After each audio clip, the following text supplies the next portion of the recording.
As part of the computer network course, we are discussing ATM networks. Today we are going to see ATM cell and ATM services. Myself VV Sivaram Raju of SRKR Engineering College, Bhimwar. The objectives of today's lecture is to demonstrate ATM cell format and ATM services. ATM cells. Asynchronous transfer mode makes use of fixed size of cells, consists of 5 octants of header and 48 octants of information field.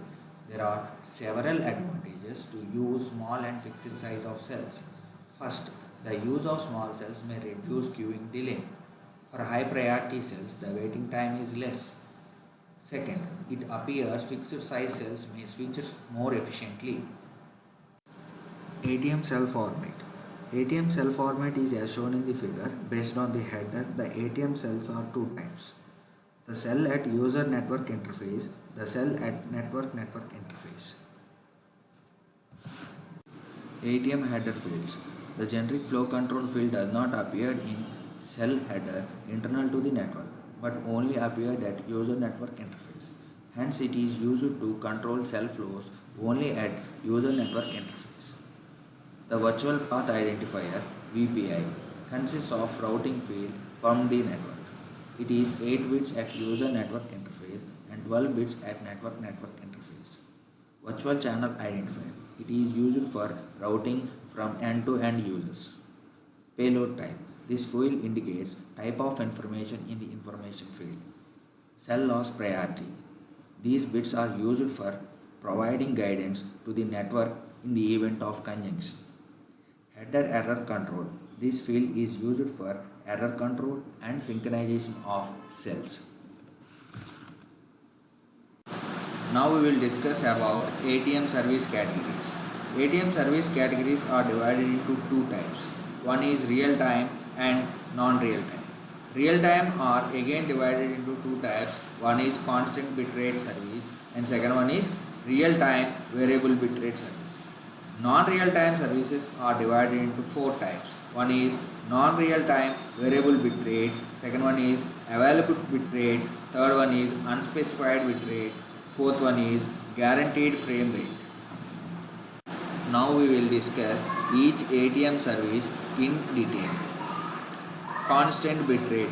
The constant bitrate service is the simplest service to define. It is used by the application that requires fixed data rate that continuously available during the connection. Examples: video conferencing, interactive audio, television distance learning, video on demand. Real-time variable bitrate.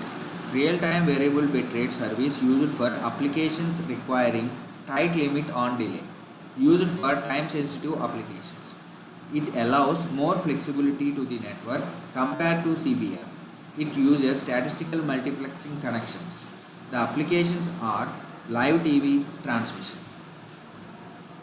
Non-real-time variable bitrate service. Non-real-time variable bitrate service used for the applications which do not have tight limit on delay. Used for burst nature of traffic. It uses application requires critical time response during the data transfer.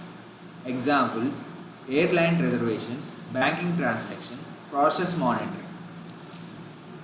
Unspecified bitrate. At any moment of time, some amount of network is utilized by CBR and VBR type of traffics. The leftover unused capacity is made available for UBR applications. It is used for the applications which can tolerate ATM cell losses as well as variable delays, for example, TCP based traffic. Examples are email transfer and file transfer protocols. Available bitrate. Available bitrate service is used to improve services of burst sources served by UBR. Applications utilized ABR services will specify peak cell rate and minimum cell rate for the applications. The remaining part of the capacity not utilized by ABR is available for UBR type of traffic. LAN to LAN connections for information transfer is the example for this service. Guaranteed frame rate. It is most recent service category which is designed to specify to support IP backbone networks used for non-real-time applications to guarantee minimum data rate. This diagram shows how network allocate resources during a steady to state period of time. In coming video, we are going to discuss routing strategies.